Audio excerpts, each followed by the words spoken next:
সালামু আলাইকুম এভরিওয়ান। আশা করি সবাই অনেক ভালো আছো এবং সুস্থ আছো এবং প্রেপমেটের পক্ষ থেকে সবাইকে অনেক অনেক শুভেচ্ছা। তো আজকে আমরা খুবই ইন্টারেস্টিং একটা টপিক নিয়ে কথা বলবো, সেটা হচ্ছে এনজাইম।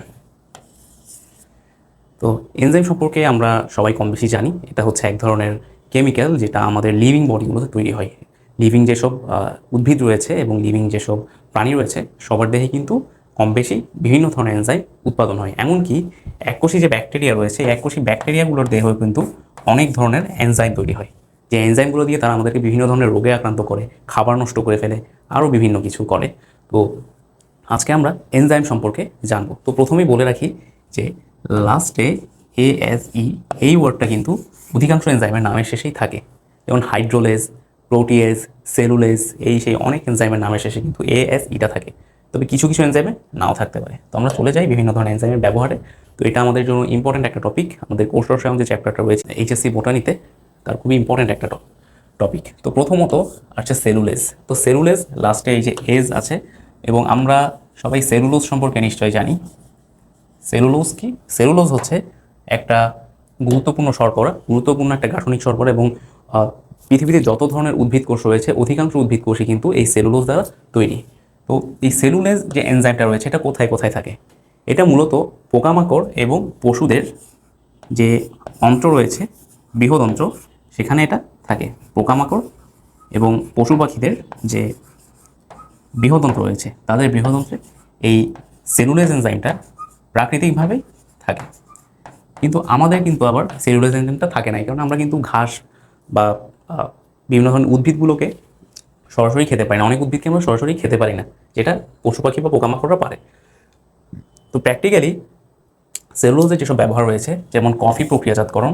কফি যেহেতু একটা উদ্ভিদ থেকে আসা একটা বস্তু, উদ্ভিদের একটা পাতা, তো সেই হিসেবে উদ্ভিদের যে সেখানে যে সেলুলোজটা রয়েছে, এই সেলুলোজ দিয়ে তো আমাদের আসলে কোনো কাজ নাই। আমাদের হচ্ছে কফির যে নির্যাসটা সেটা মূলত দরকার। তো সেই হিসেবে সেখান থেকে যদি সেলুলোজটাকে বের করে দেওয়া যায় বা বিশ্লেষণ করে ফেলা যায়, তাহলে কিন্তু এটা এর কফির গুণগত মানটা একটু ভালো হয়। সেই হিসেবে এখানে সেলুলোজ এনজাইম ব্যবহার করা হয়। এরপর হচ্ছে ওষুধ শিল্প, পেপার অ্যান্ড পাল্প শিল্প, বস্ত্র শিল্প ইত্যাদি ক্ষেত্রেও সেলুলোজকে কিছুটা নরম করা বা কিছুটা দুর্বল করার জন্য এটা ব্যবহৃত হতে পারে।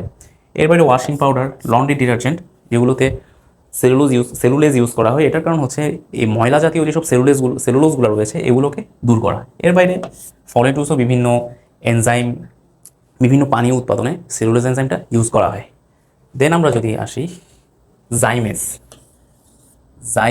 তাহলে জাইমেজ মানে কি? জাইমেজ মানে হলো যেটা মদ উৎপাদনে যে এনজাইমটা ব্যবহৃত হয়, সোজা কথায় বললে। তো এই যে ইস্ট এবং বিভিন্ন যে ব্যাকটেরিয়া রয়েছে এরা এই জাইমেজ এনজাইমটা ফর্ম করে। এই জাইমেজ এনজাইমটা দিয়ে যেটা তারা করে যে গ্লুকোজকে তারা ইথাইল অ্যালকোহলে পরিণত করতে পারে, এবং এই ইথাইল অ্যালকোহলটা মদ সহ বিভিন্ন ক্ষেত্রে ইউজ হয়। আর পাশাপাশি এখানে যেহেতু কার্বন ডাইঅক্সাইড উৎপাদন হয়, বেকারি শিল্পে কেক বা পাউরুটি ইত্যাদি যে নাস্তাগুলো রয়েছে এগুলোকে ফোলানোর জন্য কিন্তু এই জাইমেজ এনজাইমটা ব্যবহৃত হতে পারে। এরপরে প্রোটিয়েজ ভুক্ত এনজাইম, এটা প্রোটিয়েজ যুক্ত আসছে কিন্তু এটা প্রোটিয়েজ ভুক্ত হবে। প্রোটিয়েজ ভুক্ত মানে হচ্ছে প্রোটিন থেকে প্রোটিয়েজ শব্দটা আসছে। প্রোটিন মানে তো আমরা জানি আমিষ, আর এজ মানে এনজাইম, অর্থাৎ আমিষকে বিশ্লেষণকারী যেসব এনজাইমগুলো রয়েছে সেগুলোকে বলা হয় প্রোটিয়েজ। তো এখানে কিছু এনজাইমের নাম রয়েছে। পেপসিন, যেটা আমাদের পাকস্থলী থেকে আসে, পাকস্থলী থেকে। এরপর রয়েছে ট্রিপসিন, এটা আমাদের অগ্নাশয় থেকে নিঃসৃত হয়, এবং এর কাজটা কোথায়? ও কাজ করে আমাদের ক্ষুদ্রান্ত্রে। এরপরে প্যাপেইন, ইরেপসিন, এরকম আরও এনজাইম রয়েছে। তো এদের কাজ কি? এদেরকেও ওষুধ শিল্প এবং জীববিজ্ঞানের যে মৌলিক গবেষণা, ধরো একটা মাংসের উপর এনজাইমের কী ক্রিয়া এবং এনজাইম আসলে কীভাবে কাজ করে, এই ধরনের গবেষণাগুলোতে এগুলো ব্যবহৃত হয়। পাউরুটির গুণগত মান উন্নয়নে। তো পাউরুটি হচ্ছে একটা শর্করা জাতীয় খাদ্য, কিন্তু যদি এখানে প্রোটিন আসে তাহলে অবশ্যই পাউরুটির গুণগত মানটা হ্রাস পাবে। তো এই হ্রাস যাতে না পায় এজন্যই এখানে পেপসিন ইউজ করা হয়। এরপর হচ্ছে রক্ততঞ্চন নিয়ন্ত্রণে। রক্তে যেহেতু অনেক ধরনের প্রোটিন থাকে, এবং এই প্রোটিনগুলোই কিন্তু আমাদের রক্ত জমাট বাঁধাতে ভূমিকা রাখে। তো যারা হার্ট অ্যাটাক বা স্ট্রোকের রোগী আছে, বা রক্ত জমাট বাঁধাজনিত যেসব রোগগুলো আছে এগুলোতে যারা আক্রান্ত হয় তাদের কিন্তু এই প্রোটিন জাতীয় কিছু ওষুধ দেওয়া হয়, যেগুলোর মাধ্যমে রক্ত জমাট বাঁধে না। এর বাইরে মৃত প্রাণীর দেহের প্রোটিনকে ভেঙে ভেঙে ব্যাকটেরিয়া, ছত্রাক তারা পচন করায়, এটা একটা প্রোটিনের ব্যবহার। দেন আসছে অ্যামাইলেজ। অ্যামাইলেজ শব্দটা থেকে আসছে? অ্যামাইলোজ থেকে। অ্যামাইলোজ মানে কি? অ্যামাইলোজ হচ্ছে এক ধরনের শর্করার চেইন, আলফা ডি গ্লুকোজের চেইন। এটা কোথায় থাকে? এটা থাকে অ্যাস্টার্চে। আমরা জানি অ্যাস্টার্চ হচ্ছে একটা সঞ্চয়ী শর্করা। আমাদের যে উদ্ভিদগুলো রয়েছে, উদ্ভিদের দেহে অ্যাস্টার্চ সঞ্চিত থাকে। তো এই অ্যামাইলেজ দিয়ে কি হয়? আমরা যখন খাচ্ছি আমাদের পেটে এই অ্যামাইলেজটা এসে অ্যাস্টার্চগুলোকে ভাঙে, এটাকে আলটিমেটলি গ্লুকোজে কনভার্ট হতে সহায়তা করে।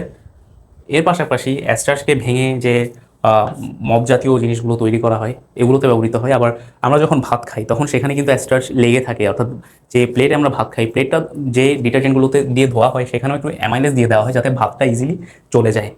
এরপরে চিনিতে রূপান্তরিত করে পাউরুটি শিল্পে ব্যবহার করে, এটাও সেম কথা। প্যানক্রিয়েটিক এনজাইম রিপ্লেসমেন্ট থেরাপি, অর্থাৎ অ্যামাইলেজ থেকে আসে? অ্যামাইলেজ মূলত আমাদের প্যানক্রিয়াস বা অগ্নাশয় থেকে আসে। তো যেহেতু সে অগ্নাশয় থেকে আসে, যখন এই অগ্নাশয়ের কোনো প্রবলেম হয়, ঠিকমতো উৎপাদন করতে পারে না এনজাইম, সেক্ষেত্রে এইটা রিপ্লেসমেন্ট হিসেবে এটা সাপ্লিমেন্ট দেওয়া হয়।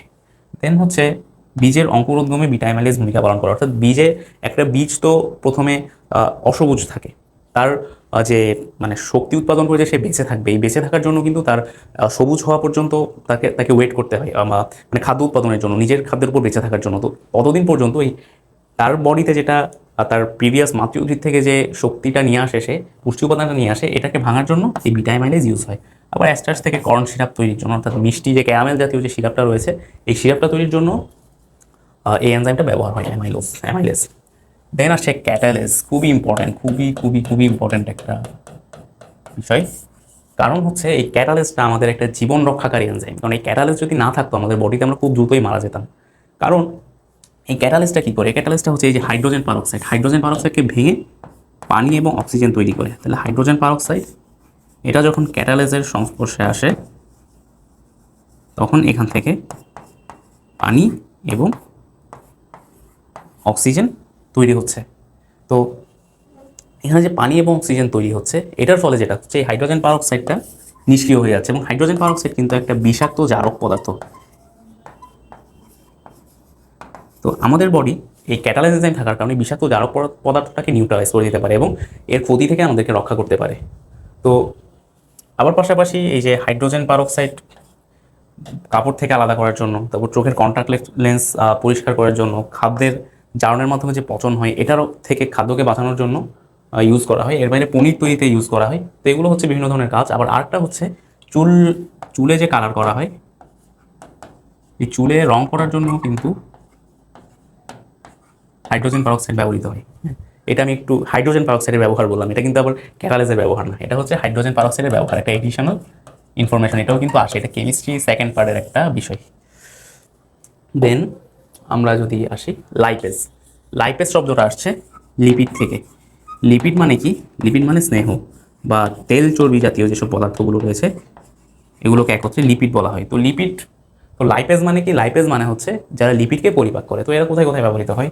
দই ও পনির তৈরিতে, এরপর হচ্ছে বেকারি শিল্প, ডিটারজেন্ট শিল্প, জৈব অনুঘটক হিসেবে, অগ্নাশয় রোগ নির্ণয়ে লাইপেজ ব্যবহৃত হয়। তো ডিটারজেন্ট শিল্পে কেন ব্যবহৃত হয়? কারণ আমরা যদি তেল চর্বি জাতীয় কোনো খাবার খাই, সেক্ষেত্রে প্লেট বা বাটিটা পরিষ্কার করার জন্য ডিটারজেন্ট এটা দিয়ে দেওয়া হয়। দেন এখানে সামারাইজ করা হয়েছে সবগুলো। আমরা মোটামুটি আলফা এবং বিটা অ্যামাইলেজেরটা আগেই জানি। অ্যামাইলেজ লাইপেজ জানা হয়ে গেছে, লাইপেজ, পেপসিন, পেপেন অ্যামাইলেজ, এগুলো সব হয়ে গেছে। তো রেনিন হচ্ছে দুধ পরিপাককারী এনজাইম, দুধকে ভেঙে সে ছানা তৈরিতে সহায়তা করে। তো পনির তৈরিতে এটা ইউজ হয়। দেন পেকটিন হচ্ছে, এটা পেকটিন হবে না, এটা পেকটিনেজ হবে।